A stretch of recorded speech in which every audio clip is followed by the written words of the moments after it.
All right. Hey, everyone. So, for those that are watching this online, just a couple things I want to point out before I go into the presentation.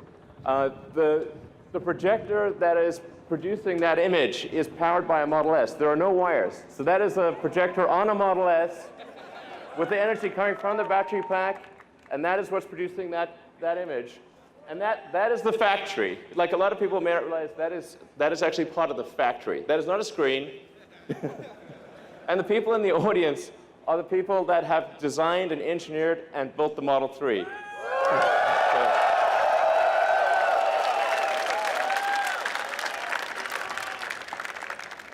All right, so let's talk about what goes into making the Model 3. It starts off with design. So congratulations to the design team. You've done a phenomenal job. I've enjoyed working with you every week. You guys are amazing. Nice work.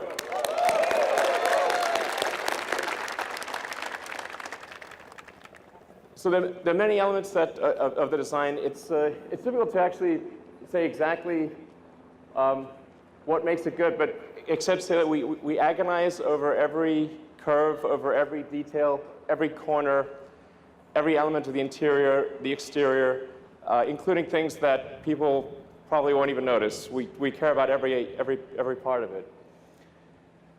We aimed for something that was a very simple, clean design, because I think in the future, well, really, future being now, that the cars will be increasingly autonomous.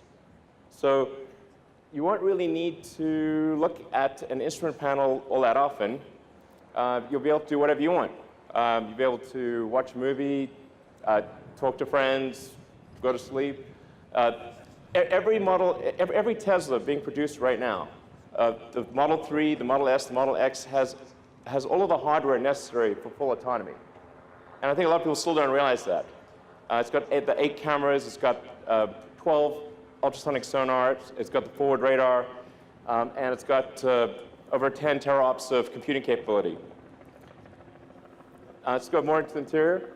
So one of the challenges with the car was, since it is smaller than a Model S, how do we make a car that is smaller on the outside, bigger on the inside? So we took an idea from the Model X, which was the canopy screen that makes you feel like if you're in a Model X, it makes you feel like you're flying a helicopter. It really has this amazing feel. And we turned that around, put that on the rear of the Model 3 so that you could still have a great deal of rear headroom and have this amazing view while being in a smaller car. It's actually one of the toughest design challenges of making the Model 3.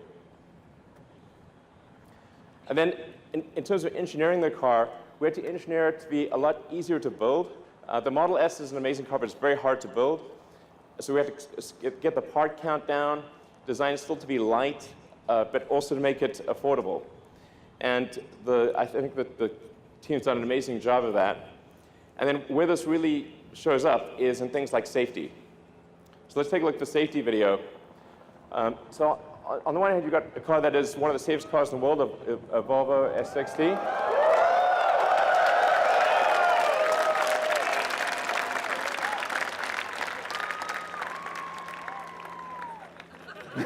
Yeah. There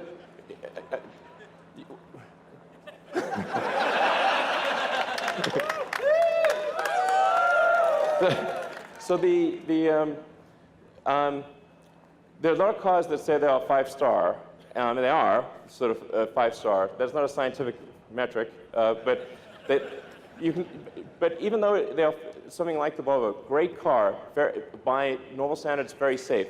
The Volvo is arguably the second safest car in the world. But I think it is obvious which car you would prefer to be in an accident. So the first and foremost for the engineering of the car was safety. Then, in terms of production, the thing that's going to be the major challenge for us over the next 6 to 9 months is how do we build a huge number of cars. I mean, and frankly, we're going to be in production hell. Welcome. Welcome to production hell. That's going to be where we are for at least 6 months, maybe longer. But you guys know that you're veterans. I've been through this. So I look forward to working alongside you to journey through hell. And as the saying goes, if you're going through hell, keep going. Just to give you a sense of the size of the factory, we've got our Fremont car factory, where we are right now, is the second largest footprint building in the world. And that's going to ultimately produce 500,000 Model 3s and about 100,000 combined S and X vehicles, and maybe more if we can do it. But it just gives you, I want to give you a sense of the scale and how much has to go right. So then a frequent question I get asked, I noticed it popping up on Twitter quite a lot. Where is my Model 3? Sometimes not phrased quite as nicely as that. Well, we're building the cars as fast as we can. We're going to drive this ramp as hard as we possibly can. I have here a chart. So if you had trouble falling asleep, then this chart might help you. The point is to give you a sense of how manufacturing actually works. There are 10,000 unique parts in a Model 3, and these are coming from all over the world. About 2/3 come from North America, and about 1/3 from the rest of the world. But as you can see with this chart, which looks like we're being shot with ICBMs, I think that is the ICBM chart, actually. Save us, exactly. Well, we need missile command. Where's the missile command button? But almost anything that goes wrong anywhere in the world, if we haven't buffered the supply chain, will interrupt the production progress.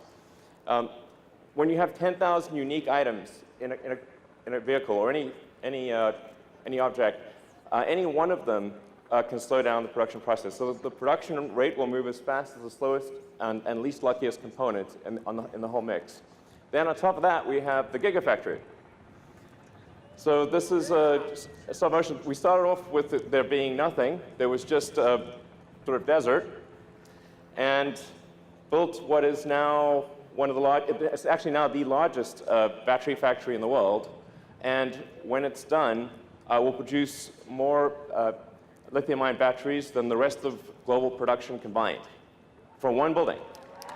So, yeah. So, in fact, let's go to the Gigafactory live, see if we can connect to them. Hey, guys. We have a whole bunch of people in Nevada that are helping make the battery pack, and the motor, the powertrain, and so we've got giant factory making battery packs and powertrains, giant factory making cars, and giant supply chain, and so all of those have to work together in cadence in order to get to our initial target of 5,000 cars a week, and then hopefully by the end of next year towards 10,000 cars a week. And then you're probably wondering, okay, will I be able to charge my car? Well, this is like probably the second most common question I get on Twitter, like, the supercharger is full, what is wrong with you? Why are you such a huge idiot? I'm like, sorry. Okay, we are tripling the number, by the end of next year, there will be 3 times as many superchargers as there are today. So that should really help out a lot. Essentially, you'll be able to go almost anywhere, North America, Europe, Asia, Australia, and many parts of Asia and the Gulf area by the end of next year. Eventually, you'll be able to go anywhere on Earth. Woo! Yeah. So, thank you. And actually, technically, you can go anywhere on Earth, because anywhere on Earth where there's electricity, you can charge your car. So the supercharger is just about being able to charge a car really fast. Okay, so let's talk about the specs for the Model 3. there are two main variants. There's the standard and the long range. The standard, well, is going to be $35,000 for a 220-mile range. It's going to be a fast car, so the acceleration will still be well under 6 seconds, 130 mile an hour top speed. And then you can also get the long range one, which will have a range of 310 miles. Yeah.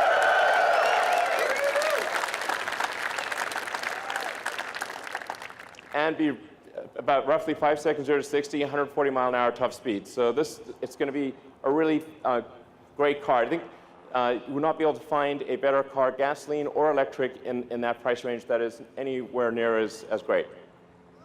All right.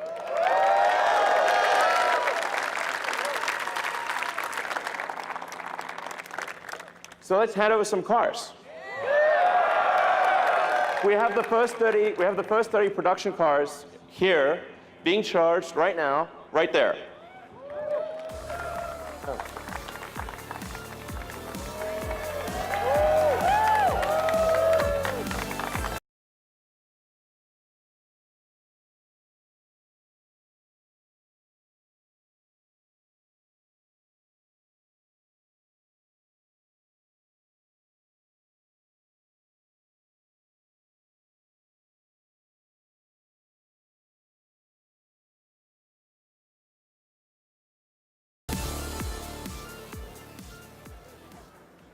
All right, so, hey guys. Those are actual owners getting actual production cars. Woo! Hey.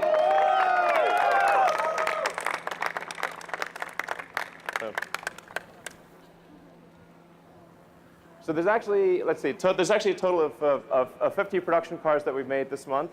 And 20 of which will be used for engineering validation, 30 of which will be on the roads with customers.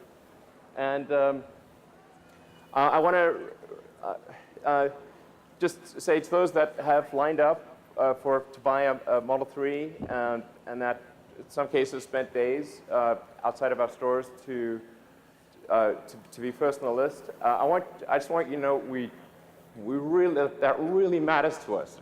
We really care. And we're going to do everything we possibly can to get you the car as soon as possible. So we're going to work day and night to do right by the loyalty that you've shown us. Thank you for doing that.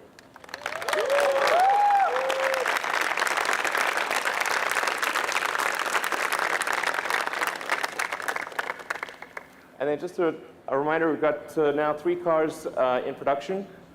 There's the X, the S, and the 3. Those letters can be combined however you'd like. To give you a sense, if you order a Model 3 now, you'll probably get it towards the end of next year. But because the S and the X are in production, if you order them now, you can get them in about 1 or 2 months. And as I'd like to thank all the customers who own a Model S and X, and those who buy a Model S and an X, because in doing so, you make the 3 possible. The money that we make with an S and X all goes into building a Model 3. So thank you for doing that. Thank you for our longtime supporters. And thank you guys for making it. Thank you.